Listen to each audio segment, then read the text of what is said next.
Hello everyone, and welcome back to Dragalia Foundry. Today's video is another adventurer spotlight, again focused on a character available to everyone. This time around, Alex, the Shadow Assassin. As you play through Dragalia Lost campaign, it should become clear to you how to unlock her for yourself. It was certainly a surprise to add her to my Halidom, and she has me curious about what adventurers may join our roster in future chapters. In this spotlight video, I'll discuss Alex's base stats, skills, and abilities, talk about possible builds for her, and show off some gameplay of her in action. We won't focus much on her story beats to avoid potential spoilers, but I strongly suggest you check out her adventurer story. As for our analysis, we'll begin as usual with Alex's stat spread and typing. Alex is a natural 4-star shadow attacker who wields a dagger. Her stats favor strength rather than HP, and the ranking of her strength and HP among other shadow adventurers reflects this. As a dagger user, Alex has the critical rate co-ability, which starts off at 3% since she's a 4-star, but scales up to 10% once fully upgraded. Dagger users are great at maintaining high combo counts and pursuing targets with their zippy movements, and Alex is no exception. There are, however, 3 other Gotcha Shadow Dagger units, a point we'll discuss later in this video. Alex's abilities are simple but potent.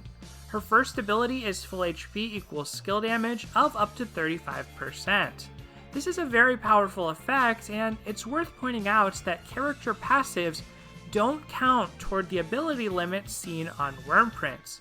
Those only apply across your 2 Wyrmprint slots. Because of this, it's possible to stack a massive amount of skill damage on Alex, with 35% from her innate ability, 40% from prints, and 15% from a wand co-ability. She can reach a whopping 90% bonus to her skill damage while at full HP.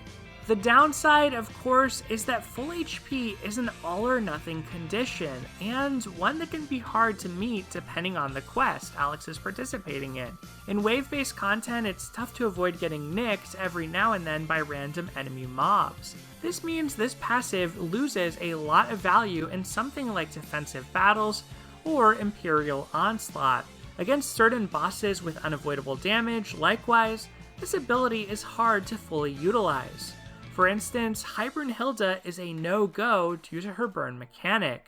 Then there are bosses which are the best case scenario for this ability, like High Mercury, who have few hard-to-avoid moves. It's for this reason that one of the first off-element clears of HMC utilized Alex. She shines in matchups like that, where she can safely dodge most incoming attacks and maintain full HP.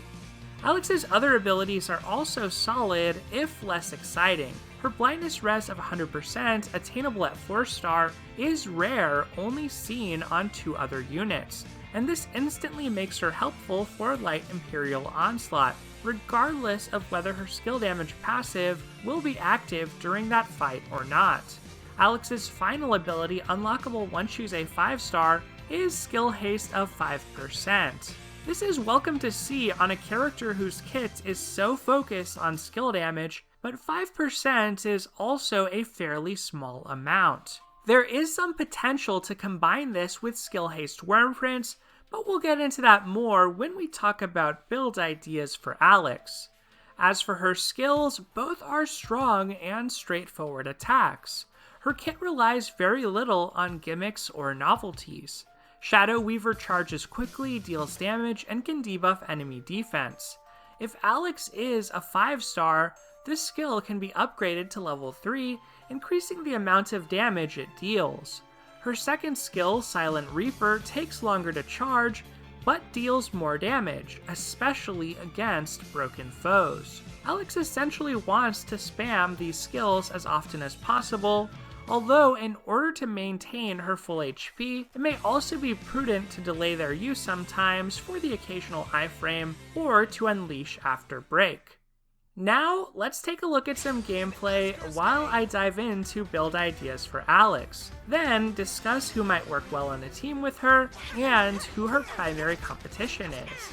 I'll be fighting both Alfonse and Light Imperial Onslaught solo with Alex. From these videos, hopefully you get a sense of how much harder it is to maintain her full HP versus waves of enemies rather than versus a single boss.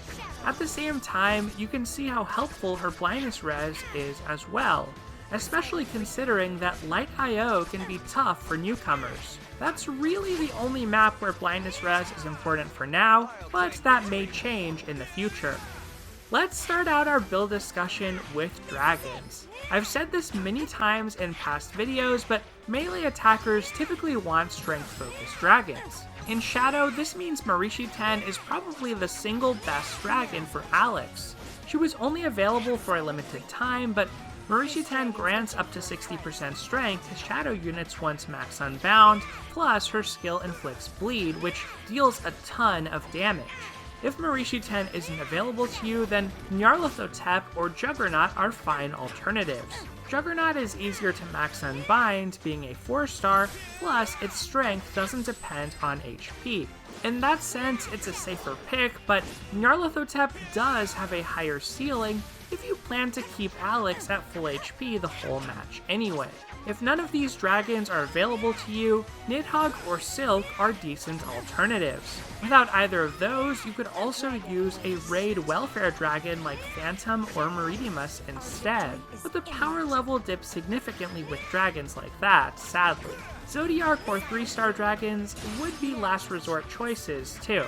Once you select a dragon for Alex, the next thing to think about is her weapon. There really isn't a wide variety of Shadow Element daggers. Some weapon types and elements have lots of random Void Battle weapons, but that isn't the case here. You basically have 2 reasonable options for Alex, a 4-star or a 5-star dagger. The 5-star Shadow Dagger Honor Edge is fantastic since it grants her another attacking skill and has the most stats overall.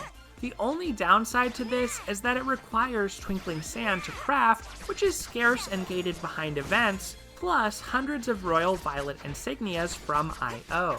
The 4-star Dagger Dark Sacrifice is much easier to craft and to fully unbind using steel bricks. This weapon won't provide the same level of stats, nor does it have an attacking skill, but the healing skill it does have isn't bad. It's just really slow to charge.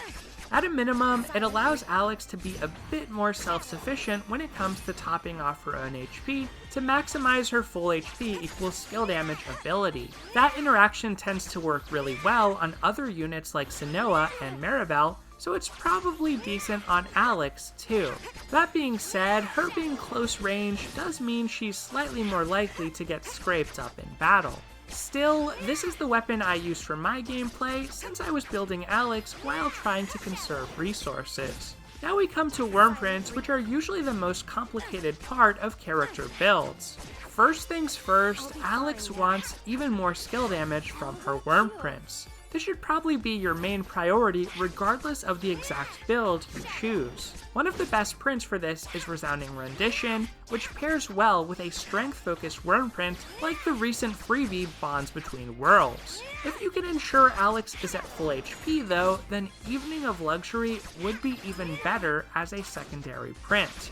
The critical damage on that print pairs especially well with Resounding Rendition and Alex's co-ability. Another route you can go, however, is for Skill Haste, which tends to become more noticeable when accumulated. Alex's first skill takes slightly less than 2 5-hit dagger combos to charge, and her second skill takes over 4 such combos to charge, with or without the 5% skill haste she unlocks at 5-star. But if you use Wyrmprints like Heralds of Hinamoto and Jewels of the Sun together, however, Alex can use her skills more rapidly, especially in contexts where you can't easily maintain perfect combos. At 19% total skill haste, she can use her second skill after 3 5-hit into 1 4-strike combos, and use her primary skill after between 1 and 2 such combos. This type of build works especially well if using Alex with an archer and their skill haste co-ability, which caps out at 15%. The only shadow archer is Nefaria though, and well, she's not necessarily the most synergistic teammate for Alex. Instead, I think Alex's affliction resistance and focus on skill damage are the major factors in who you decide to run with her. A wand unit like Kleiman is a great ally for her thanks to the skill damage co-ability, and Kleiman also works well with Alex because he too has blindness res. Berserker is the other unit with 100% blindness res, meaning he'd be a good teammate for Light Imperial Onslaught as well. Berserker being a sword unit synergizes slightly with Alex's second skill too, since that does more damage against broken enemies, and sword units are especially effective at diminishing the overdrive gauge. In some sense, you could also argue that both Kleiman and Berserker are competition for Alex, since they serve the same niche at present of taking on Light Imperial Onslaught. Not to diminish Alex, but I do think that Berserker probably has the best design for sustainability and power on that particular map. If you're running Alex on any other light map, then she'll probably be facing enemies who inflict paralysis rather than blindness. In that case, a teammate like Cleo would also be quite helpful for her. Cleo can both cleanse paralysis and heal Alex, ensuring she remains at full HP for her passive to work. Heinwald would also be a great teammate since he can heal in smaller, quicker bursts than Cleo, but his weakness is that he can't cleanse paralysis, which may or may not be an issue for future content like High Jupiter. We just don't know enough about the mechanics of that fight to speculate how good Alex will be, or to consider who would work best alongside her in that context. Finally though, let's discuss Alex's competition. The three other Shadow Dagger wielders in the game, Vyse, Vita, and Orion. All four of these units are respectable in their own ways, and Alex stands out among them as having the highest strength, but the lowest HP. Her kit is most similar to the kits of Orion and Vyse. Both of these units have 2 attacking skills, just like Alex. Instead of a skill damage passive, however, Orion has Flurry Devastation, and Vyse has Broken Punisher. Vita's kit, in comparison, is more eccentric, focusing on 4-strike damage to blind her enemies, and she also has stun resistance, which is unusual on a Shadow Adventurer. Orion has 100% paralysis res, which effectively separates him from Alex. Vyse, however, has blindness res, yet it only reaches a total of 75% within his base kit. For these reasons, I think Orion is probably the favorite for paralysis-based content, while Alex gets the edge over Vyse for blindness-focused maps. Vita is best for dailies, especially Avenue to Fortune, since rare enemies there can inflict stun. It all basically comes down to the fact that Wyrmprint slots need to be spent to shore up afflictions otherwise. Paralysis is also particularly harsh for Alex since her damage is so much stronger when she's at full HP, and paralysis represents a recurring threat to that game plan.